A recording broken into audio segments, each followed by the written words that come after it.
What is something about the company you work for that they would not like the customer to know? We store all your personal details in plain text. I work for a company that sells total defense security software. Never buy Total Defense if you care about your passwords and credit card data. That our coffee is nothing more than Folgers Instant and Cinnamon.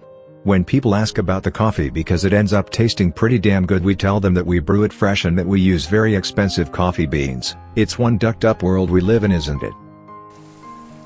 You think you are calling to speak to someone at the hotel directly. In reality, you have reached me, sitting at home in my PJs, watching Real Housewives on mute. In all honesty, I don't care where you are, as long as you're nice and can get me the help I want. I'd prefer it if the customer service rep I've got on the phone is comfortable, has good equipment, and works from wherever is convenient.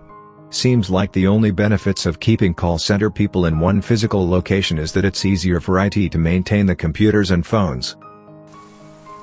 I work for a distribution center for a large grocery chain.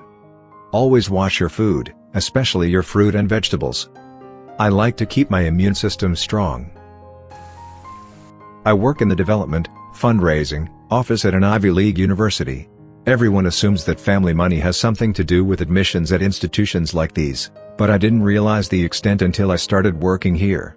Although our officers are instructed to tell the parents of applicants that development and admissions have no contact, every year my team is given a contrary assignment. For every applicant, we need to look up all of their alumni relatives, and write a report on their relatives' giving history to the school, current wealth, and potential for future giving. These reports go to the admissions office to be included in the applicant's file. This ducking sucks to read. Annoyingly assumed this was the case. You're paying us to put your details in a form and click submit. H&R Block? Nope, a marketing company. One of our services is setting up a Google Places account. We literally put their details into a form, click submit, and they pay us $340. 1 week later they're on Google Places. I was in hotels for 10 years. Hotels consider a night perfect if they're overbooked by 2 to 5 rooms. They count on no-shows to make up the difference, but they're totally okay with you not having the room you reserved. Likewise, if you booked with a third party like Expedia or Hotels.com, you are not guaranteed anything and will be last in line for everything because you're not considered a loyal customer. A few months ago, the company I work for had a massive security breach and basically everything clients were told about it was false. Update: I still work at the company, so I can't really name it as there could be repercussions for me. That said, I can say that it's a hosting company. Does it rhyme with Bikles or Garget? I'd guess Adobe. The way the Adobe breach went down was way too quiet. I work at a radio station. Here are some fun facts. The DJs you hear are rarely live. They voice track hours ahead of time so they can go to their other jobs.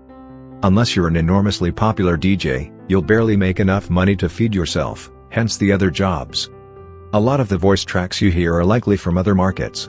If a station is too cheap to hire more on-air talent, they'll have someone from another market go over your playlist and voice track. So, if you're in Townsville, Kansas, the DJ you hear introducing that Luke Bryan song coming up may be a hip-hop DJ from New Jersey making a little extra scratch. If a DJ is live/he is most likely out doing a remote broadcast. If you see a DJ on the phone at an event, they're probably speaking with an operator back at the station. If you want to mess with them, wait until they start talking like they're on the air, then yell obscenities or whatever you're compelled to do.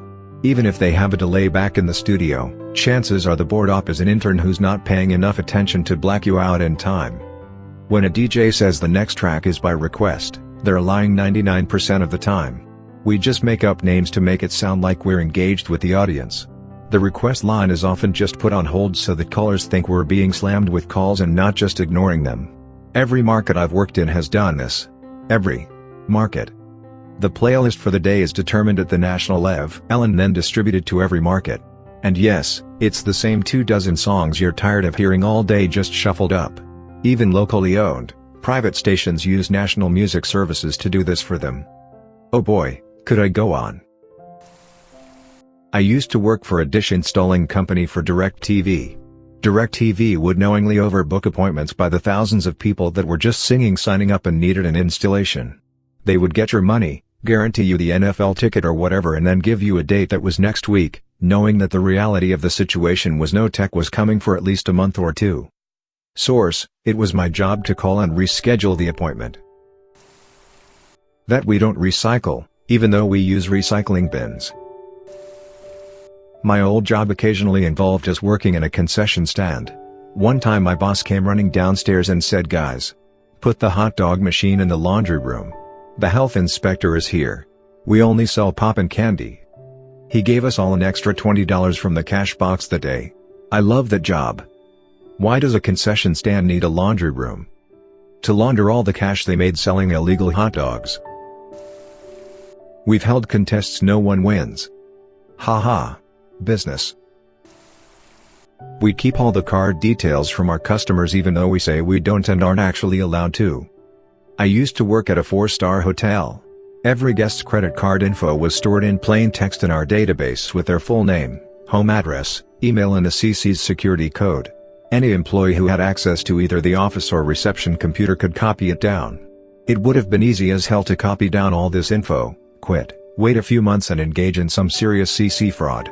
Especially working the night shift when I'd literally be the only employee in the entire hotel, so I wouldn't have to have worried about being caught copying down information. I am not a hot girl in your area. I am an average-looking man in Yorkshire. Edit: yes guys, this is real, sometimes too real. And it's Yorkshire, England. No, you can't have a job. Tell me what booziness this is so I can avoid it.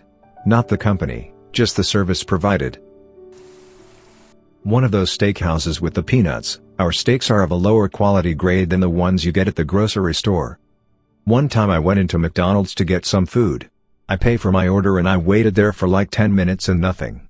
So I asked one of the employees what is going on and they told me they lost my order or something, so they gave me my money back and the manager insisted I take what I ordered for free. The kitchen is overrun with mice.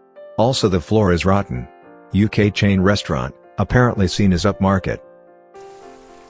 I used to work for a large British bank a few years ago. First day on the job in an internal IT support call center, I was shown how to access any customer's bank details in the UK, alter their mortgages, adjust their overdrafts and OFC move money in and out of their accounts. This was my first day on the job, no background or security checks, nothing, nada. I do not bank with these people anymore. All the dough we use to bake is made in a factory and delivered during the day for us to bake at night. Panera Bread baker. Shit, I should have done an AMA or something. People are way more interested than I thought. The company I work for has a collection box for breast cancer research, sells bags covered in pink ribbons, and every October the whole place is filled with pink merchandise and flyers to help raise money. My manager was diagnosed with breast cancer and ever since her bosses have been pushing her to leave, but if she left work she would lose her health insurance and be unable to pay for her treatments. Not to mention she's a single mother with young kids and needs the income. So she comes in sick as a dog from chemo to get the mandatory almost 50 hours to keep her bosses at bay. I'm not even going to touch on how other employees are treated. University of Phoenix admissions rep and former UOP instructor Dash. You don't have a GED? No problem, my boss knows a guy that can get you a GED in 3 days for $100. No test needed. You are worried about tuition costs? No worries, we will get you all the grants and loans you need. Deferment is a wonderful idea.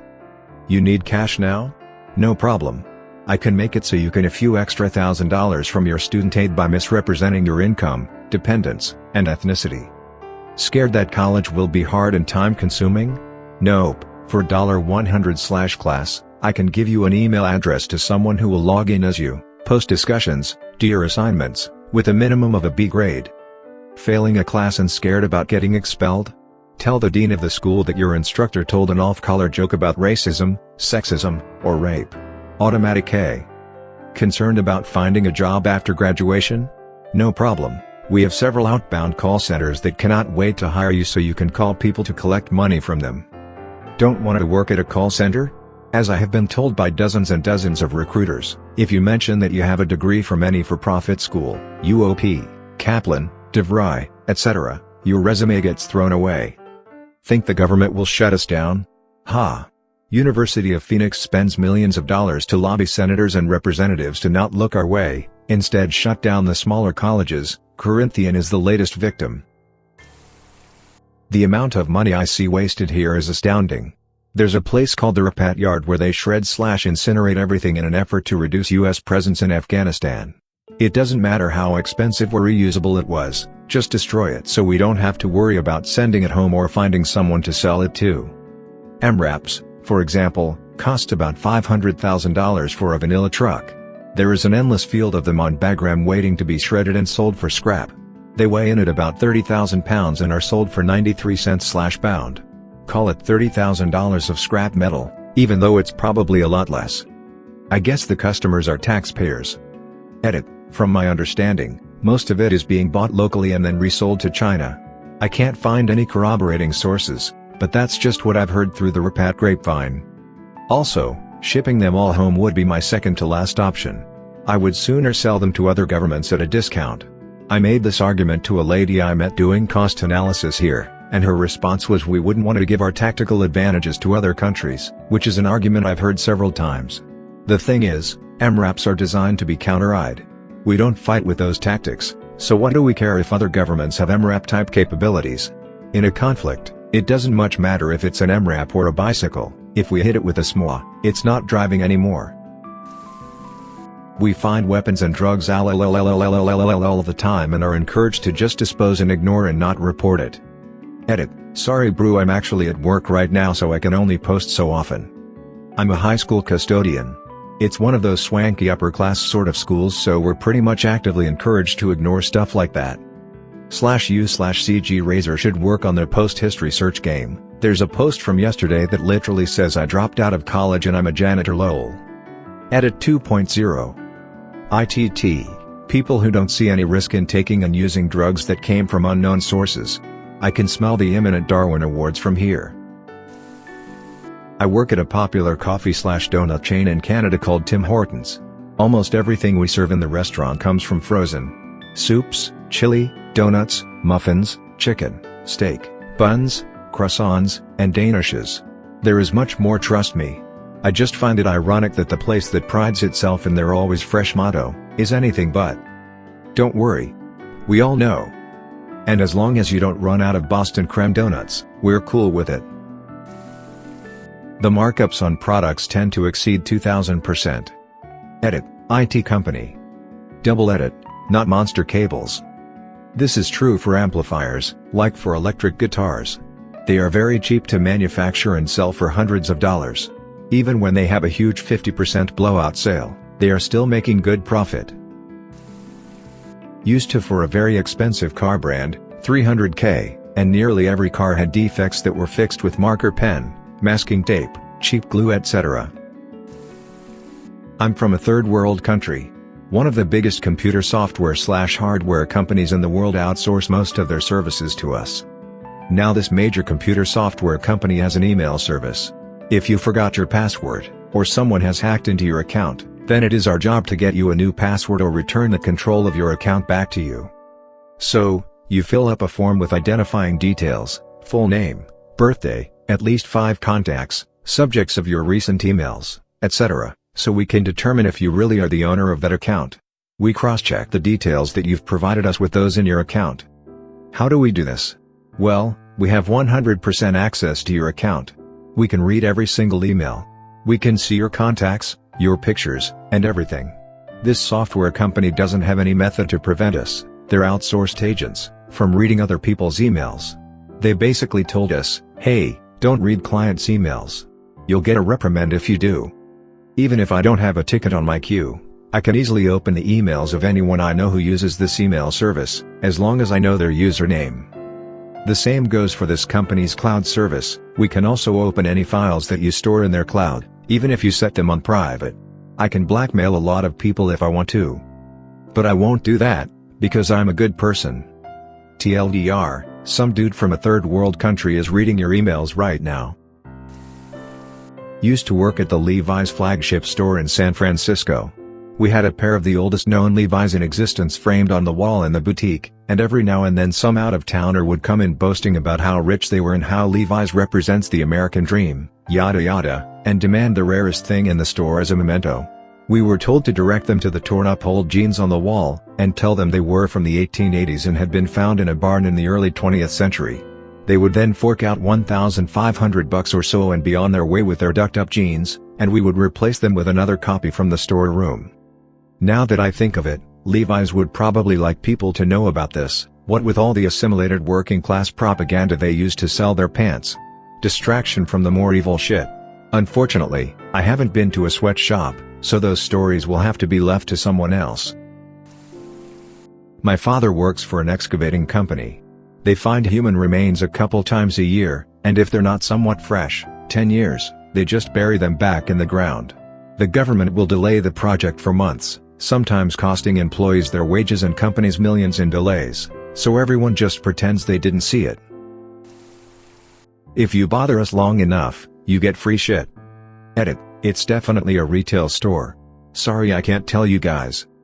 Ferrari? Close, just subtract the average cost of the Ferrari by $85,000 to reach the average cost of our items. Double edit, I completely misjudged the price of a Ferrari. So we are going to say a used somewhat worn down Ferrari that costs like $85.5K. If you shoplift at our store, even if we see you doing it, you can walk right out with the item and we aren't even allowed to accuse you of it. Edit, as it seems to be a common policy and as I enjoy being employed, I'm not going to say the name of the company. Just assume it's every retail store, I guess. We keep track of all our inventory on a giant erasable whiteboard. There is no other place physically or virtually to obtain this information. Literally someone could randomly walk by and force us to recount thousands of tiny parts. I work at a robotics company and our customers are various hospitals all over the country. Edit, I'm trying to answer what I can but understand I can't elaborate on some things and others I honestly do not know. I just work help desk and they treat us exactly how they treat the low-rung jobs of most other places. Hope this clarifies some. Edit 2, another comment I made somewhere in this comment mess. There are over 100 entries and people walk by and change them at their leisure. Different people working on different robots needing different parts. They actually get a ton done in spite of how it appears. That and we maybe employ 200 people at the most. Less than 60 people are ever in the office at a time. We are tiny. Edit 3, this is a more official reasoning I was presented with a few minutes ago. Woo for being at work _ these are level 2 and engineering's words. I was persistent because I wanted to answer this better. The whiteboard is our live count of what we have and what we don't. At least 20 different people can access and ship parts as needed and with weekends, only help desk is here on weekends, people need to come in to ship stuff. Sometimes it's someone on level 2, I am level 1. And sometimes it's someone who is just passing through and found out the night before they would need such and such for when they get to where they are going. It's easier to manage always knowing what the live count is versus constantly going to a machine to update and then wondering if the info is correct because when you're running around and setting up events it's easy to get distracted. People don't leave the room without updating the board so it is considered always accurate. This reduces the time wasted constantly asking a bunch of people did you take the last _ or you forgot to update the sheet last time and so forth. Thanks for listening to another episode of Reddit X.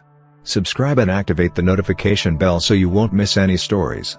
Feel free to share your own stories below in the comments. Have a good day.